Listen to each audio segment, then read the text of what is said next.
বুজি পাইছা নাই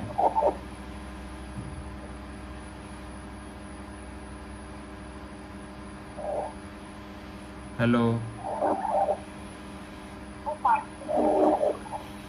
ইমান দূৰৰ পৰা মাতটো আহিছে শুনাই নাই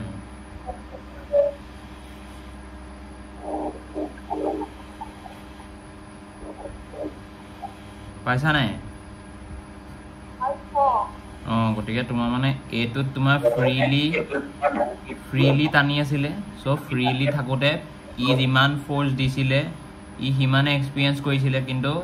ইয়াত যেতিয়া ছেকেণ্ড পাৰ্চন এটা আহি পেলাই ইয়াক ঠেলিব লাগিলে তেতিয়া কি হ'ল ই যিমান ফ্ৰীলি ইয়াত এক্সপিৰিয়েঞ্চ কৰিব পাৰিছিলে টনাটো ইয়াত পৰা নাই গতিকে ইয়াৰ পৰা দিয়া টনাটোৰ ই অলপমান পাৰ্টহে এক্সপিৰিয়েঞ্চ কৰিব পাৰিছে অলপ পাৰ্ট কাৰ কাৰণে ই দিয়া ঠেলাটোৰ কাৰণে মানে ঠেলাটো হৈ গ'ল তোমাৰ ৰিপালচন গতিকে এই বস্তুটোকে আমি এটমৰ ক্ষেত্ৰত বুজিবলৈ গ'লে এইটো যেনিবা নিউক্লিয়াছ এইটো হৈ গ'ল বাহিৰৰ ইলেক্ট্ৰনক কোৱা হয় ভেলেন্স ইলেক্ট্ৰন আৰু এইটোক কোৱা হয় ভিতৰৰ চেলত থকা ইলেক্ট্ৰন ইনাৰ চেল ইলেক্ট্ৰন গতিকে ইনাৰ চেলৰ ৰিপালচনৰ কাৰণে যেতিয়া ভেলেন্স ইলেক্ট্ৰনটোৱে অলপ নিউক্লিয়াৰ চাৰ্জ কমকে পাইছে সেই ৰিপালচনটোক কোৱা হয় চিল্ডিং অৰ স্ক্ৰিনিং ইফেক্ট আৰু এই এট্ৰেক্টিভ যিটো ফ'ৰ্চ হয় যিহেতু কমকে পালে মানে এটা নেট চাৰ্জহে পাব কি নিউক্লিয়াছৰ অলপ পাৰ্ট এই পাৰ্টটোক কোৱা হয় ইফেক্টিভ নিউক্লিয়াৰ চাৰ্জ গতিকে ইফেক্টিভ নিউক্লিয়াৰ চাৰ্জ আৰু স্ক্ৰিনিং বা চিল্ডিং ইফেক্ট কি এনে নৰ্মেলি বুজি পালা নাই গতিকে তাৰ ডেফিনেশ্যনটো মই ইয়াত লিখাই দিব নালাগে নহয় হয় নাই ডেফিনেশ্যন লিখাই দিব লাগিব জানো মানে মই নোট আছে নোটত দি দিম গতিকে আমাৰ মানে তেতিয়াহ'লে মানে অৰিজিনেলি কি হ'ব যে যিটো ফ'ৰ্চ অফ এট্ৰেকশ্যন আছিলে নিউক্লিয়াছৰ পৰা তাৰ পৰা আমি যদি ফ'ৰ্চ অফ ৰিপালচনটো মাইনাছ কৰি দিওঁ তেতিয়াহ'লে আমি কি পাম আমাৰ যিটো নেট চাৰ্জ ইলেক্ট্ৰনটোৱে এক্সপিৰিয়েঞ্চ কৰি আছে বাহিৰৰ ইলেক্ট্ৰনটো এট্ৰেকশ্যন ফ'ৰ্চটোৰ পৰা ৰিপালচন ফ'ৰ্চটো যদি মাইনাছ কৰি দিওঁ হ'ল এইটো ফৰ্মুলাই আমি এপ্লাই কৰিব লাগিব যেতিয়া আমি ইফেক্টিভ নিউক্লিয়াৰ চাৰ্জ উলিয়াম গতিকে আমি যদি চাওঁ এনেকে এইটো এটা বাহিৰৰ ইলেক্ট্ৰন এইটো হৈ গ'ল তোমাৰ ভেলেন্স ইলেক্ট্ৰন আৰু এই দুটা হৈ গ'ল ভিতৰৰ সেল ইলেক্ট্ৰন ভিতৰৰ সেল ইলেক্ট্ৰনছ মানে কি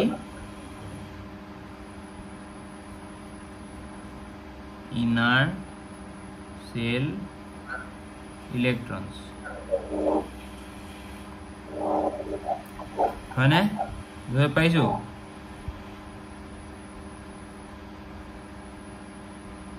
ধৰিব পাৰিছো নাই এটা ইনাৰ এ নিউক্লিয়াছটোৱে ইয়াক টানিব ইহঁতি ঠেলিব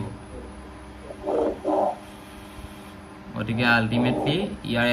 এট্ৰেকশ্যন ফ'ৰ্চটো অলপ কমি যাব যাক কোৱা হ'ব ইফেক্টিভ নিউক্লিয়াৰ চাৰ্জ আৰু যিটো ৰিপালচন কৰিব তাৰ কাৰণে কি হ'ব এই ইলেক্ট্ৰনটো ভিতৰলৈ আহিব নোৱাৰে মানে তাক চিল্ড কৰি ৰাখিছে সেইটো কাৰণে ইয়াক কোৱা হয় চিল্ডিং বা স্ক্ৰিনিং ইফেক্ট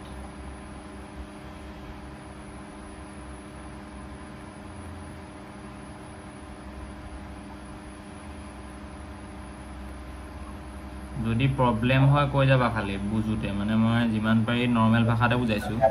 এক্সাম্পল দি খেলিমেলি লাগিলে কৈ যাবা এতিয়া তোমাৰ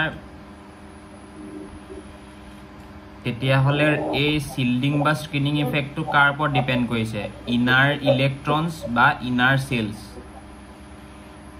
এই বাহিৰৰ ইলেক্ট্ৰনটোৰ কাৰণে ভিতৰত ইলেক্ট্ৰন যিমান বেছি থাকিব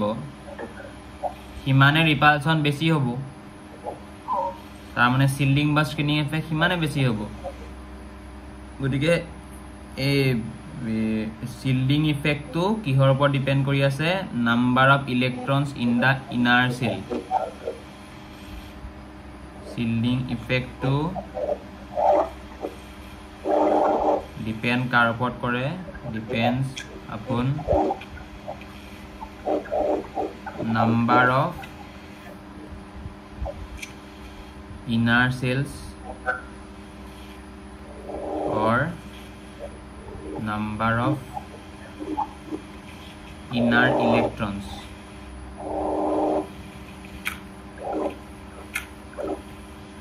গতিকে তুমি যদি এতিয়া মানে এটা ইলেক্ট্ৰন সোয়া a2 ইয়াৰ কাৰণে ইনাৰ সেল ইলেক্ট্ৰন দুটা থাকিব কিন্তু মই যদি এতিয়া a2 চাও ইয়াৰ কাৰণে ইনাৰ সেল ইলেক্ট্ৰন কেটা এটা দুটা তিনটা চাৰিটা পাঁচটা ছটা সাতটা আঠটা নটা দহটা গতিকে যিমানে ইনাৰ সেল বাঢ়ি গল ইনাৰ সেল ইলেক্ট্ৰন বাঢ়ি গল সিমানে এটা ৰিপালশন বাহিৰটো কিমানে কৰিব 10টাই কৰিবনে ইয়াৰ ক্ষেত্ৰত এই বাহিৰৰ ইলেক্ট্ৰনটো ৰিপালশন কিমানে কেটা ইলেক্ট্ৰনে কৰিছে দুটাই এইটোৰ ক্ষেত্ৰত কেটাই কৰিব 10টাই গতিকে ৰিপালশনটো বাঢ়ি গল মানে শিল্ডিং ইফেক্ট বাঢ়ি গল নে শিল্ডিং ইফেক্ট বেছি কাটকে ইয়াতকে তাৰ মানে ইনাৰ সেল যিমানে বাঢ়ি গল ইনাৰ সেল ইলেক্ট্ৰন সিমানে বাঢ়ি গল শিল্ডিং ইফেক্ট সিমানে বাঢ়ি গল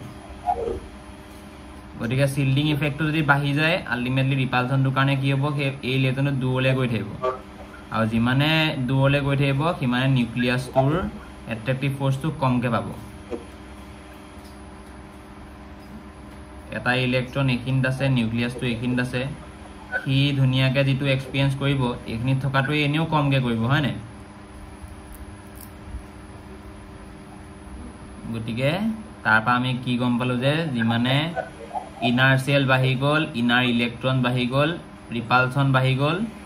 শিল্ডিং ইফেক্ট বাঢ়ি গল তেতিয়া হলে ইফেক্টিভ নিউক্লিয়াৰ চাৰ্জ কি হ'ব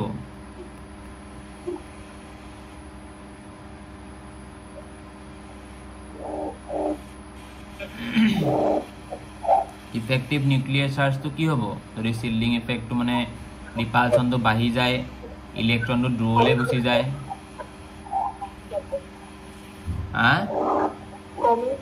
কমি যাব গতিকে এই বস্তুটো আমি যদি ক'ব পাৰিছা তেতিয়া হলে বুজি পাইছা গতিকে হেতুৱে বুজিব লাগে আমি ইমান টান বস্তু একো নাই গতিকে আমাৰ শিল্ডিং ইফেক্টটো ইনাৰ সেলৰ ওপৰত ডিপেন্ড কৰিছে ইনাৰ সেলত ইনাৰ ইলেক্ট্ৰন যিমানে বাঢ়ি যাব সিমানে শিল্ডিং ইফেক্ট বাঢ়ি যাব শিল্ডিং ইফেক্ট মানে অন্য একো নহয় ৰিপালশনটো বাঢ়ি গলে ইলেক্ট্ৰনটো নিউক্লিয়াছৰ পৰা দূৰলৈ গৈ থাকিব আৰু নিউক্লিয়াৰ চাৰ্জৰ এট্ৰেকশনটো কমি গৈ থাকিব হল এতিয়া এফেক্টিভ নিউক্লিয়াৰ চাৰ্জটো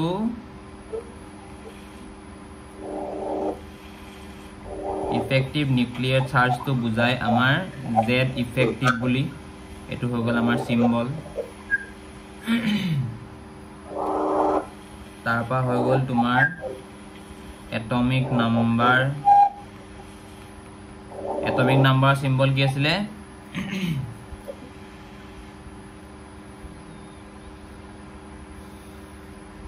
এটমিক নাম্বাৰ সিম্বল কি আছিল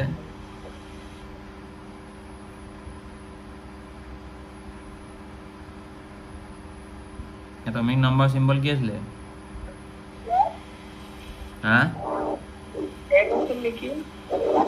তাৰপিছত আমাৰ স্ক্ৰিনিং ইফেক্টৰ সিম্বল হয় সিগমা এইগিটা ইউজ কৰি আমাৰ ফৰ্মুলাটো কি কৰিলে z ইফেক্টিভ = z - সিগমা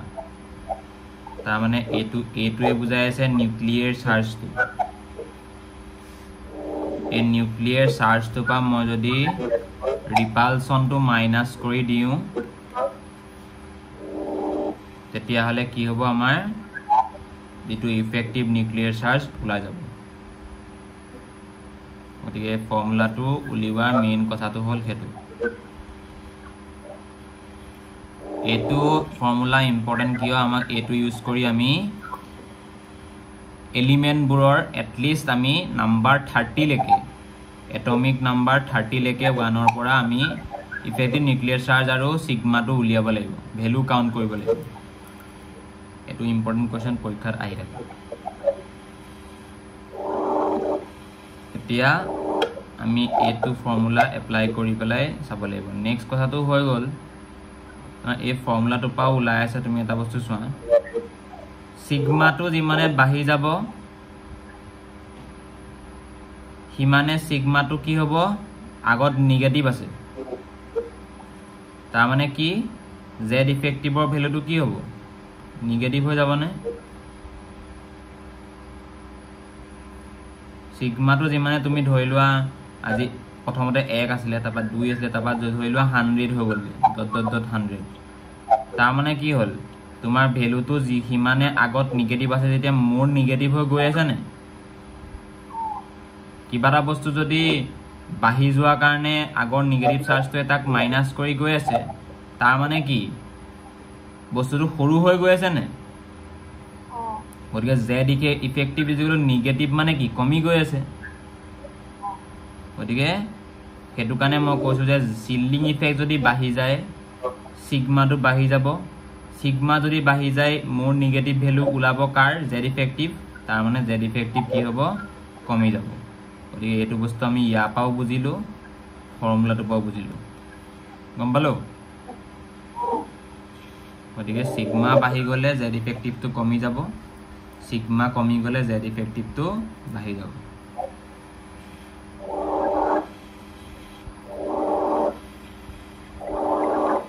গতিকে রিপালসন বেশি হলে সিগমাটো বেশি হ'ব z ইফেক্টিভটো কমি যাব রিপালসন যদি কম হয় তাৰ মানে ৰিপালসনটো কম মানে কি ইনাৰ সেল বা ইনাৰ ইলেক্ট্ৰন কম তাৰ মানে সিগমাটো কম সিগমা যদি কম হয় লেস নেগেটিভ হ'ব পজিটিভ হৈ যাব তেতিয়া আমাৰ কি হ'ব z ইফেক্টিভটো বাঢ়ি যাব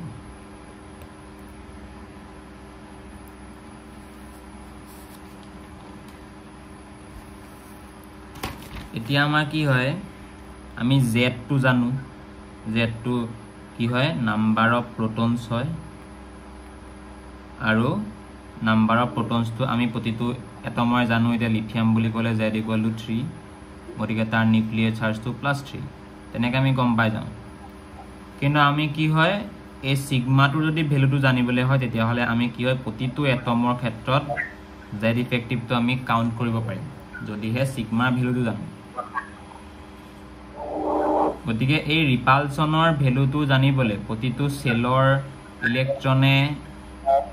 বাহিৰৰ ইলেক্ট্ৰন এটা কিমান ৰিপালসন কৰে হেতু বস্তু সংখ্যাত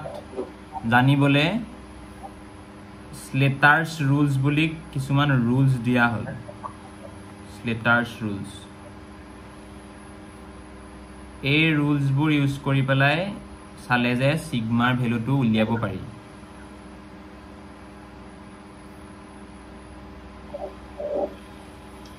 গতিকে প্ৰতিটো সেলৰ কাৰণে আমি সিগমাৰ ভ্যালু তেনেকৈ উলিয়াব পাৰিম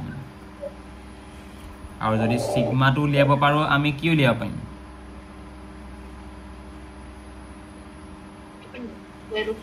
z ইফেক্টিভ গতিকে আমি তেতিয়া মানে নিউমাৰিকেলছবোৰ কৰিব পাৰিম মানে এটমৰ ক্ষেত্ৰত z ইফেক্টিভটো উলিয়াব পাৰিম যে বলে তোমাক কৈ দিলে বলে সোডিয়ামৰ যেটো বাহিৰত একেবাৰে ইলেক্ট্ৰন আছে 3s1 ত এই ইলেক্ট্ৰনটোৱে নিউক্লিয়াছৰ পজিটিভ চাৰ্জটো পায় একদম ভিতৰৰ পৰা কিমান নিউক্লিয়াৰ চাৰ্জ এক্সপেৰিয়েন্স কৰি আছে হেতু তোমাক উলিয়াবলৈ ক'লে গতিকে আমি হেতু বস্তু কৰবা উলিয়াব পাৰিম z ইফেক্টিভৰ পৰা গম পাম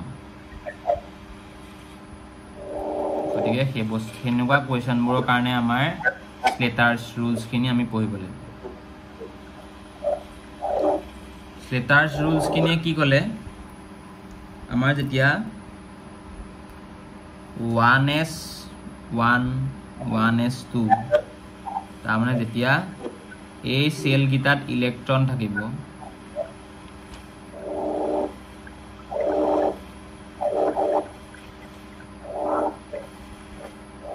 1s orbital তেতিয়া কি হ'ব 1 ইলেক্ট্ৰনৰ কাৰণে সিগমা ভ্যালু কিমান হ'ব গম পানে 1 electron will contribute 0.30 into sigma গতিকে মই যদি আজি হাইড্ৰোজেনৰ ক্ষেত্ৰত চাও 1s1 এতিয়া হলে তাৰ এটা ইলেক্ট্ৰন আছে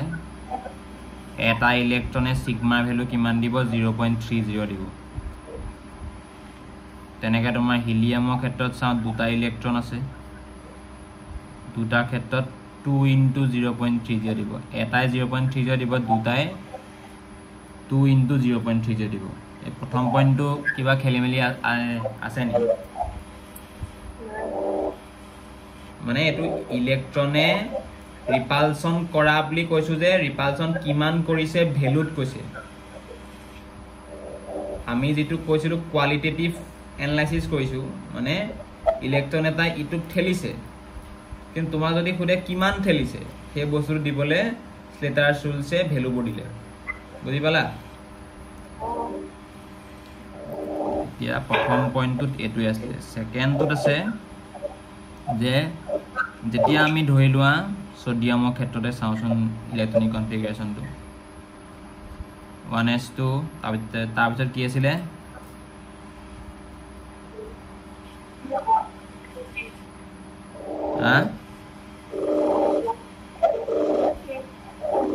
শুনাই নাই 1s2 পিছত 2s2 তাৰপিছত 2p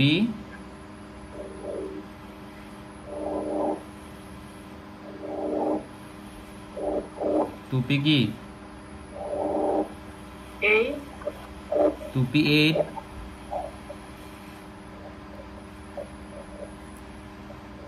2p কেটা সময় p কেটা সময় 2p6 তবা বাকি থাকিলে কেটা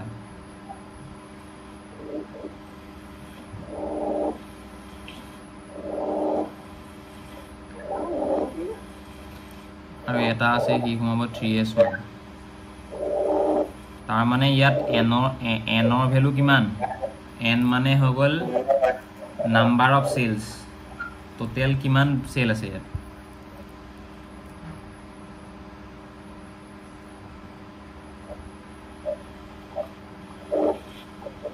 সোডিয়ামৰ ক্ষেত্ৰত টোটাল সেল কিটা আছে চাৰিটা কেনেকে চাৰিটা আছে ইয়াত ইলেক্ট্ৰনটো সোমাইছে কেনেকে তুমি 2 8 তেনেকে কোৱাচোন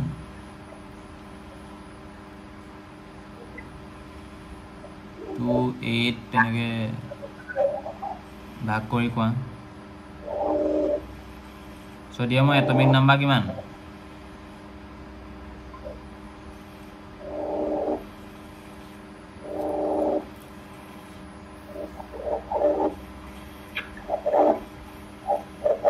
এটমিক নাম্বাৰ কিমান 11 হলে তুমি 2 8 তেনেকে ভাগ কৰি কোৱাচোন কিমান 281 তেতিয়া হলে ইয়াত সেল কেটা আছে তিনটা হেতু কাৰণে n ৰ ভ্যালু হাইয়েস্ট 3 হেতু কাৰণে এটো হৈ গল n ৰ ভ্যালু এইগিটা হৈ গল n-1 যেটো হাইয়েস্ট সেল তাতকে তলৰ সেলটো এটো হৈ গল n-2 বুজি পাইছা নে এটো n নম্বৰ সেলটো হয় কাৰণ ইয়াৰ ক্ষেত্ৰত তিনটা সেল আছে কাৰণে n ৰ ভ্যালু 3 n-1 সেলটো কোনটো 3-1 2 সেল n-2 সেল কোনটো 3-2 1 সেল গতে 1 সেলৰ দুটা ইলেক্ট্ৰন আছে সেকেন্ড সেলত 8টা ইলেক্ট্ৰন আছে থাৰ্ড সেলত এটা ইলেক্ট্ৰন আছে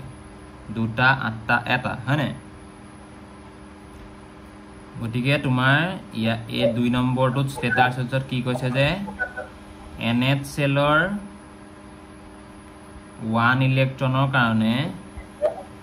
সিগমালে কন্ট্ৰিবিউশন কিমান যায়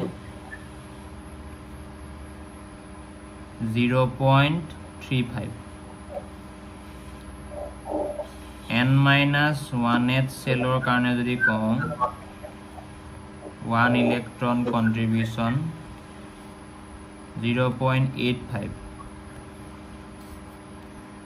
n-2 সেল or lower তাতকেও যদি তলত থাকে তেতিয়া হলে 1 ইলেক্ট্ৰনৰ কন্ট্ৰিবিউশন সিগমা ভ্যালুটোত 1.00 কা থাকিব হল এতিয়া যদি মই কওঁ তোমাৰ ইয়াৰ NH সেলত NH সেলটো কি সোডিয়ামৰ কাৰণে NH সেলটো কি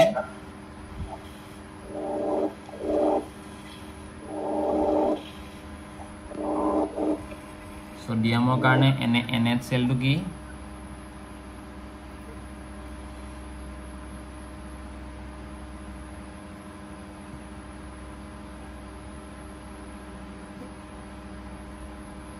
সোডিয়ামৰ কাৰণে NH সেলটো কি হয় 3s1 মানে 3s1 3s ত ইলেক্ট্ৰন কেটা আছে এটা আছে গতিকে NH সেলৰ এটা ইলেক্ট্ৰনৰ কাৰণে সিগমাৰ ভ্যালু কিমান হ'ব তেতিয়া হলে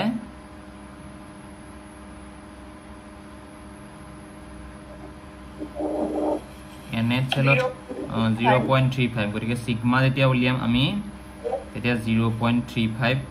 এটা ইলেক্ট্ৰন আছে গতিকে 1 into 0.35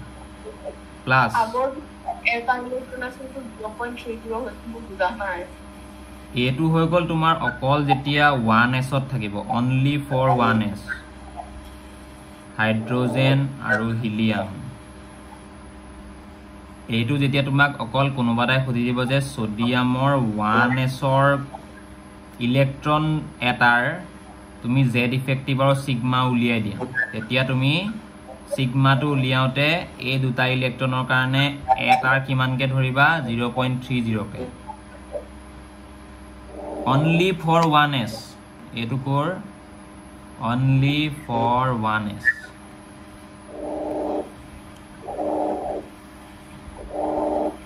যদি এই খুবা বাদ দিবলৈ কয় বুঝলান না অকল এতিয়া 1s ৰ ইলেক্ট্ৰনৰ কথা গুৰুত্ব দি কব কোৱেশ্চনটোত যে 1s ৰ কাৰণে উলিয়াই দিয়া মোক হাইড্ৰোজেনৰ 1s হিলিয়ামৰ 1s সোডিয়ামৰ 1s তেতিয়া তুমি অকল 1s ৰ এটা ইলেক্ট্ৰনৰ কাৰণে 0.30 নহবা হেতু বেলেগৰ ক্ষেত্ৰত বেলেগ কোৱেশ্চনৰ ক্ষেত্ৰত কেনসেল বাদ দিবা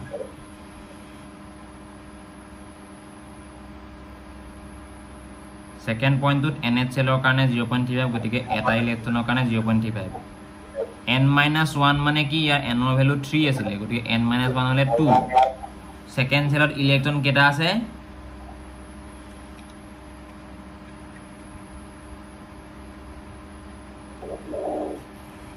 সেকেন্ড সেলত ইলেক্ট্ৰন কেটা আছে দুটা ভালকে চোৱা এটা সেল দুটা সেল তিনটা সেল 3 নম্বৰত এটা সেকেন্ড সেলত 8টা ইয়াত দুটা গতিকে 8টা হলে এটা ইলেক্ট্ৰনৰ n-1 ৰ কাৰণে কিমান কন্ট্ৰিবিউশন 0.85 তেতিয়া হলে 8টা হলে 8 into 0.85 বুজি পালা তাৰপিছত আকৌ দুটা ইলেক্ট্ৰন বাকি আছে প্লাস n-2 মানে কিমান ইয়াত n ৰ ভ্যালু 3 গতিকে n-2 মানে হৈ গল 1 গতিকে 1 সেলত ইলেক্ট্ৰন কেটা আছে টোটাল মানে ফাৰ্স্ট সেলত কেটা আছে ইলেক্ট্ৰন দুটা আছে গতিকে এটা ইলেক্ট্ৰনৰ কাৰণে n-2 ত কন্ট্ৰিবিউশন কিমান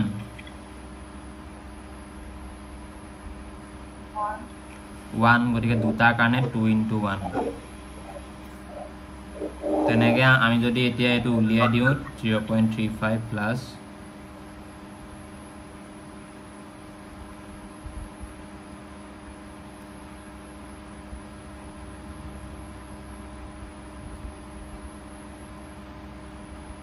এইটো যদি উলিয়াই দিওঁ এতিয়া এইটো ভ্যালু গম পাই গলো সিগমা হল সিগমাটো গম পালো নে সিগমা কেনেকৈ উলিয়াম এতিয়া যদি আমি এটা z ইফেক্টিভ মানে কি হয় z মাইনাস সিগমা সোডিয়ামৰ কাৰণে z ৰ ভ্যালু কিমান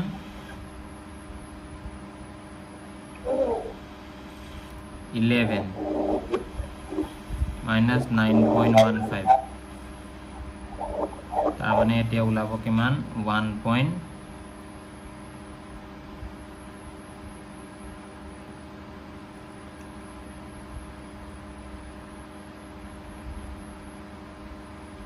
এটো ওলাব গতিকে তাৰবা মানে কি বুজিলা তুমি যে 11 প্লাস 11 নিউক্লিয়াছৰ চাৰ্জ আছিল এই ভিতৰৰ ইলেক্ট্ৰনবোৰ যিমানে বাঢ়ি গল এই বাহিৰৰ ইলেক্ট্ৰনটোৱে প্লাস 11 ৰ কিমান চাৰ্জ পাইছে অকল কিমান পাইছে প্লাস 1.85 পাইছে প্লাস 11 পা মানে তাৰবা তুমি গম পালা না যে যিমানটো চাৰ্জ আছিল নিউক্লিয়াছৰ পুৰাকে বাহিৰৰ ইলেক্ট্ৰনটোৱে পোৱা নাই কেলে পোৱা নাই